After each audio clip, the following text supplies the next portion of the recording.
టీవీ7 news కు స్వాగతం. నా పేరు సత్య. అనకాపల్లి జిల్లా నర్సీపట్నంలో నిర్మించిన బైపాస్ రోడ్డు గ్రాఫిక్స్ అని 900 మీటర్లు రోడ్ వేసి నర్సీపట్నం ప్రజలను ఎమ్మెల్యే మభ్యపెడుతున్నారని, ఈయన ప్రారంభించిన ఏ పనులు కూడా పూర్తిస్థాయిలో నిర్మాణం జరగలేదని, నర్సీపట్నం మెయిన్ రోడ్డు సగం వరకే చేయడం, అరిలోవ రోడ్డు ప్రారంభించి వదిలేయడం, ఇలా అన్నీ కూడా సగం సగం చేశారని, అందుకే ఎమ్మెల్యేకు కిలోమీటర్ ఎమ్మెల్యే అని పేరు పెట్టాలని తెలుగుదేశం కార్యకర్తలు విమర్శించారు. ఈరోజు మన నర్సీపట్నం తాలూకు ప్రజల్ని మభ్యపెట్టడానికి, మోసం చేయడానికి అనేక అబద్ధాలు ఆడుతున్నటువంటి ఎమ్మెల్యే, చేతకాని ఎమ్మెల్యేని ఒక నిదర్శనం చెప్పాలి.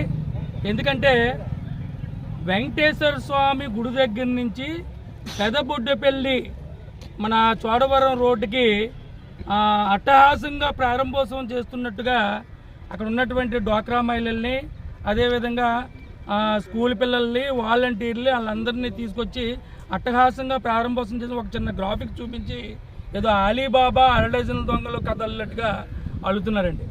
నేను ఎందుకు ఈ మాట అంటున్నానంటే 2018లో నవంబర్ నెలలో అప్పటి మంత్రివర్యులు అయ్యన్నపాత్రుడు గారు 3 కోట్ల రూపాయలతో వెంకటేశ్వర గుడి దగ్గర నుంచి ఏదైతే పెదబొడ్డుపల్లి వరకు ఉందో 3 కోట్ల రూపాయలతో శాంక్షన్ చేసి ఆ రోడ్డు పనులు ప్రారంభించి ఇక్కడ ఉన్నటువంటి మెయిన్ బొడ్డుపల్లి నుంచి ఆర్సీఎం స్కూల్ ఏదైతే ఉందో, ఆర్సీఎం స్కూల్ దగ్గర నుంచి డాన్బస్ స్కూల్ ఏదైతే ఉందో కొత్త వీధి వరకు కట్టవలసినటువంటి కలవట్లన్నీ కట్టేసి రోడ్డు ఫార్మేషన్ మట్టితో చేసి అన్నీ చేసిన తర్వాత ఎలక్షన్ కోడ్ వస్తే అప్పటి వైసీపీ నాయకులు ఆ పనులు ఆపడం జరిగింది.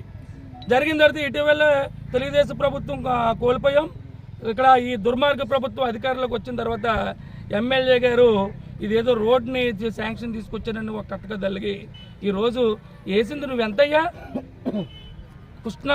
మన వెంకటేశ్వర గుడి నుంచి బొడ్డుపల్లి వరకు 2 కిలోమీటర్ల 55 మీటర్లు ఉంటే నువ్వేమో ఆ వెంకటేశ్వర గుడి నుంచి శ్మశానం వరకు 900 మీటర్లు రోడ్ వేయలేదు.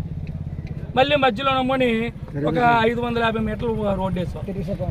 మళ్ళీ నమ్మని 175 మీటర్లు రోడ్ వేయలు మానేసాం. మళ్ళీ 480 మీటర్లు రోడ్ వేసాం. ఏంటిదండి ఇది? నాకు అర్థం కావట్లేదు. అసలు పద్ధతి ఏంటి? శాంక్షన్ చేసిన తర్వాత ఒక డిపిఆర్ తయారు చేసిన తర్వాత ఒక డిజైన్ తయారు చేసిన తర్వాత దానికి టెండర్ పిలిచి ఇది ఉంటుంది.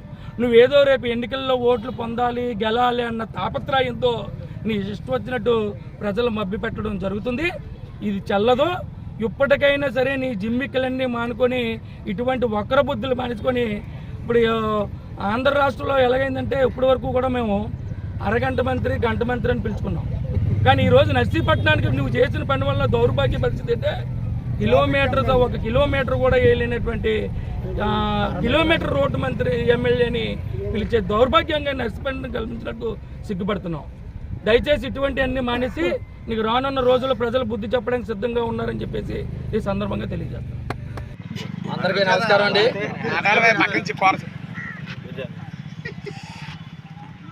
అండి. ఈరోజు ఎమ్మెల్యే దేశానికి ఈడేదో రెండోసారి స్వతంత్రం తెచ్చినోళ్ళగా పెద్ద దడవడి చేశాడు. ఈ రోడ్లో చిన్నపిల్లల నాళ్ళు తీసుకొచ్చి స్కూల్ పిల్లలకి రోడ్డుకి సంబంధం ఏమైనా ఉందండి? ఆ స్కూల్ పాడు చేయడం కానీ స్కూల్కి దీనికి ఏం సంబంధం ఉందా? 2.5 కిలోమీటర్ల రోడ్ని ఎన్ని అడుగులు కానీ వేసాడు. ఇక్కడికి ఎంత 900 మీటర్లు వేసి పెద్ద దడవడి చేశాడు. అన్నీ సగం వేయడు, పూర్తిగా ఏది చేయలేదు. మెయిన్ రోడ్డు కూడా ఏదో పావు వంతు చేశాడు.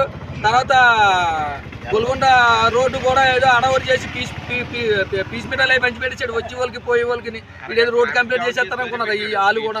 అది లేదు, ఇది తెరమతి రోడ్డు వేసాడని చూడడానికి వస్తే నేను ఎప్పుడు రాలేదు. మా వాళ్ళు మేము అందరం కలిపితే సుచాన్ దాకా ఇచ్చాడు రోడ్డు. దీనికి పెద్ద దడావడి. మొన్నేమో మేము మా కార్యకర్తలు మీటింగ్ పెట్టుకుంటే మరుసటి రోజు ప్రెస్ మీట్ పెట్టి మా లోకేష్ని, మా అయ్యన్నపాత్రుని కామెంట్ చేస్తాడు ఈ ఎమ్మెల్యే, సోడుపప్పు ఎమ్మెల్యే. మా లోకేష్ ఏమో పప్పు లోకేష్ అంటున్నాడు, మీరు సోడుపప్పు ఎమ్మెల్యే అంటాను నేను.